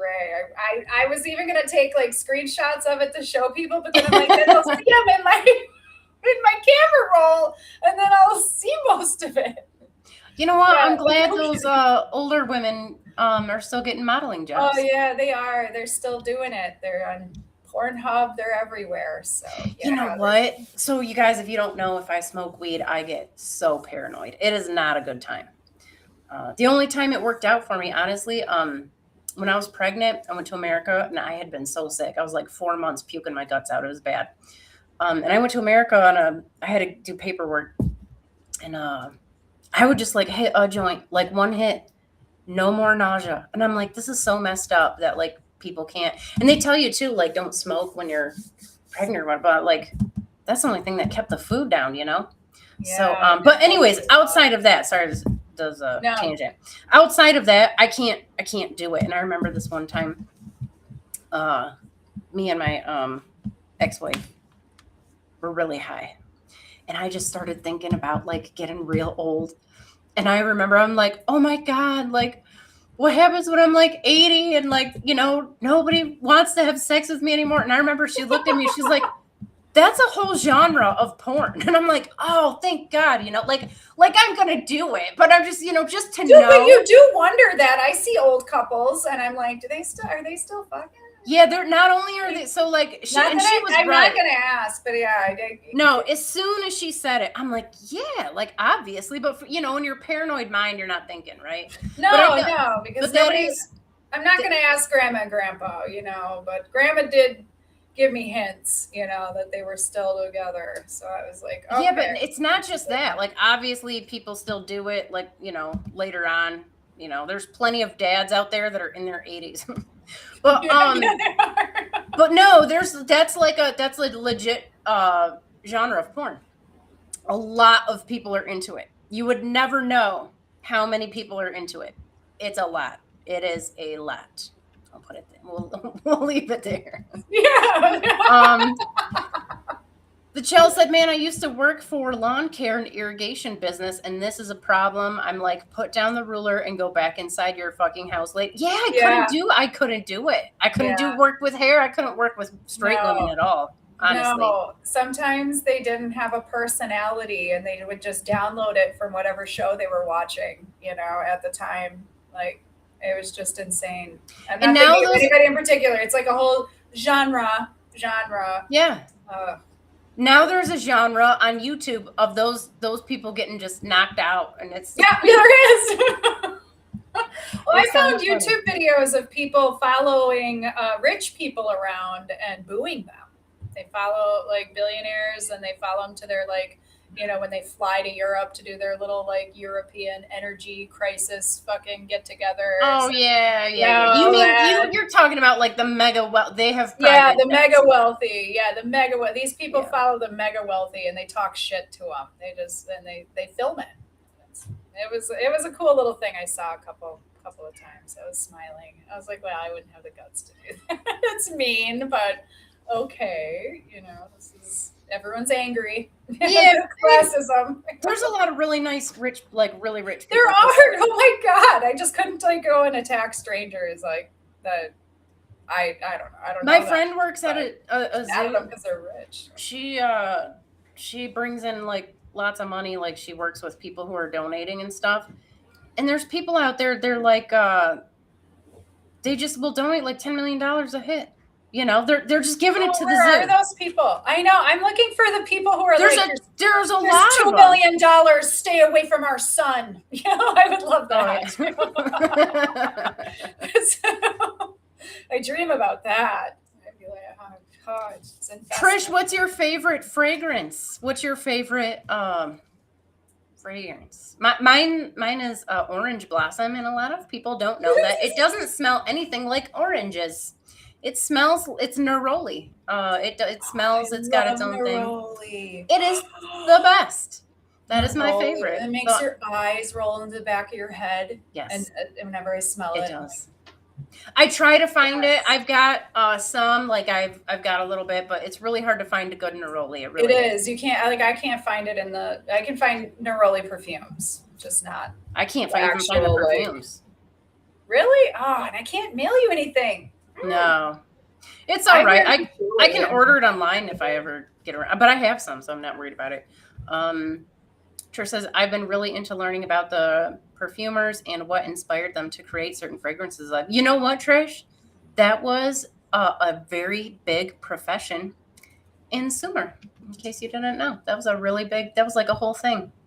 Very, very important. As a matter of fact, they specialized in like temple fragrances and stuff because the gods were really big into smells.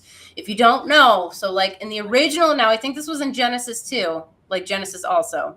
But even in the Sumerian ones, the thing that like convinces the gods, so the gods get pissed. They're like, nope, you guys making too much noise. We're going to get rid of you. Well, then like the Noah figure survives. And the thing that actually, makes the gods remember like, oh yeah, we shouldn't have destroyed people was because he starts burning offerings. So he sacrifices an animal, he starts cooking the meat, and the gods are like, the smell of roast barbecue. Meat Oh my God. Yes. Yeah. Like, oh, what are we doing? We can't kill people. Like these people are like, these guys know how to barbecue. Yeah, maybe we should keep them around for a little while. Yeah, so like burnt offerings, they were just cooking meat, but they would also obviously like all these other fragrances and stuff. So the gods were real big on smell. So that was a big deal. I was a mixologist with Aveda, so I would mix all the perfumes and make all of the different. I loved it. That was like my favorite job. And then when they would discontinue smells, I could still recreate them with all the other ones that we had because I was like, I couldn't do it. They all make me sneeze. If it's not like an essential oil, like I can't watch. We have this store called Golden Apple. It's it is an essential. These were all essential oils. I was gonna say, like, and like I want to do it like at my own store. Eventually, I'll have my own. That would be cool. Like I like incenses and stuff, but again, essential oils. But the perfume smells. Oh, I can't do it. I'll have a headache in like minutes. Oh my god! One of my daughters bought me this. What is it? The Sol de Janeiro. Sol de Janeiro. It smells like the mall. Like you can't spray. I used to have like a nice like Burger King and like what? No, just like perfume. Like you just walked into Sephora and somebody had sprayed every bottle. Oh, like God. it just like it like attacks you. I can't. I used to love it. I can't. I just can't do it. I'm like, so I just use it when I need to cover up a smell in the house. Yeah. You won't read that out loud, but yes. Yeah, you can read it out loud. Me too. Yeah, so Trish will be fucking till they can't fuck anymore. I second that. Yeah. Yeah. Go for it. Yeah. Gotta keep it going. I'm not searching though. They're gonna have to find me. I'm too busy. I'm not doing. Yeah, I don't got time. I don't got time for all that. That's too much. No. I'm good. I've met some things out there, and I'm good. I'm good. I'll just keep working. Jill says this person's gonna have to find me. Oh, Trish says no, Chelsea. It's just a collection of fragrances. Just get prep. Yeah, that's good. I'm looking for your favorite fragrance. I don't think it's in here. I don't think I saw it. It makes me think of Tovlo's. I don't know who that is. Called Body or Talking Body, maybe. Yeah, I've never heard of that. I don't know either. Yeah. No, we've been looking at Leo for. I'm sorry, you guys, watching the screen right now. Sorry, I checked out. Strawberry pound cake from Bath and Body Works. God, yes. Okay. I was thinking about Bath and Body Works last night. If I could get some, I like the almond peach. That one's my favorite. They used to make a big fat lip gloss that you could buy, and then they even sold it in like a little glass jar, and it had little chunks of like raspberry in it. It was so cool. It was so good, and they don't make anything good or cool anymore. Oh, well, not like that. I mean, they just, I don't know. They're always your favorites change. Yeah, that's fair. That's fair. Yeah, fragrances do get me emotional. My cat, you guys, sometimes my cat will smell like old memories. I don't know how he does it. I'm like, this is weird. I tell him I think he's like a wizard cat, and he gets all upset, like, oh, like I found him out. Sometimes he smells like cinnamon, and I'm like, how are you smelling like cinnamon? Weird. Literally That's really weird. Ass and then you lick yourself all over. How do you smell good? But is weird. That's interesting. Weird. He's magic, but I don't know. He sounds magic. Yeah, he is. Ooh. These are all things are these fragrances or are these just things we like? I don't know. I have no idea. Ever since I got Omicron, that one strain of COVID, and my sense of smell went away. It came back, but it's not right. It's definitely, I barely can smell things, which is not always bad. Because, like if you're going to lose a sense, that's probably, that's not a bad one to lose, better that than like it still works, right? But it definitely doesn't work as well. And like Andre, he's got a nose like a bloodhound, and Alice is like that too. But Andre, he smells every tiny little thing. It's kind of annoying, actually. My senses are like through the roof. When I quit smoking cigarettes, it was like back in like 2012, I think. 2011, 2012 is when I quit finally. It was weird because food tasted like different. Yeah, I'm sure. Everything tasted different. I was like, Tracy, I was telling my sister, I was like, this burger tastes fucking bad. And she's like, we just ordered food somewhere, and she tastes it. She's like, I think totally your taste buds are just off because it's normal. And I was scared to eat it. I was scared. Yeah. But yeah, now my senses are insane. So. Why I gotta be big? I gotta be big. What the hell? I'm having this thing. Oh my god. Hi, Trayden. Yeah. Hey. How's it going? Yeah. Oh, I love that emoji with the nails. That's my favorite. Where it's the fingernails are. Is that what that was? Yeah. I thought it was I thought that was a It's like period. I thought it was a graph, like the graph, the chart's getting better. Oh, yeah. I didn't realize what that was. Your nails look fabulous, by the way. Hey, thanks. They always do. Thanks. I know I didn't paint mine yet. I was like, ooh, do I go buy some glue-on ones or I don't know, just paint them. I'll probably just paint them because I actually have this thing with nails where I go poke my eye out or something. So yeah, I don't know, I'm worried. Gotta adjust. Yeah, I flail my hands around too much. I talk with them too much. Yeah. I talk with them too. That's why I get them done because I'm always like, nah. There's I have a percentage of Italian. I think I'm like 25% or something. So I think that's it. I talk loud. I'm very loud. I'm nervous about getting the boom because I'm like, oh yeah, like let me know. Like, way down. Yeah, I will for sure let you know. We'll get it going here maybe in like a month. I still don't know how to use. I got a button on the underside of mine, and I don't know what it means. Yeah. You guys, if we get the mic close to our face, oh no, because it's gonna be too close. It's gonna be too close to my face. By the way, Nikki, just so you know, I don't think anyone else hears the bloop. So every time you make that sound, yes. So if you guys don't know, if you hear Nikki go bloop, it's because that's the sound that it makes when my video comes back after I like drop off for a second because of my internet. Yeah, I didn't realize. So if you hear making that sound, that's what it is. I don't. Yeah. So. All right, go back to like the regular. Nervous so, like, I do now. It's good. Sounds good. I love it. We'll get those booms. We'll get the. We'll get it going. Yeah, that sounds so good. It sounds so good. Sound like professionals over here. Oh my god, this is awesome.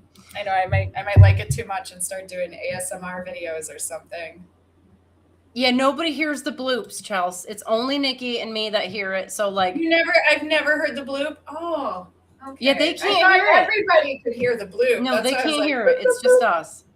All right. Well, if you hear Nikki making robot noises, there's actually probably a good reason for it. It's probably.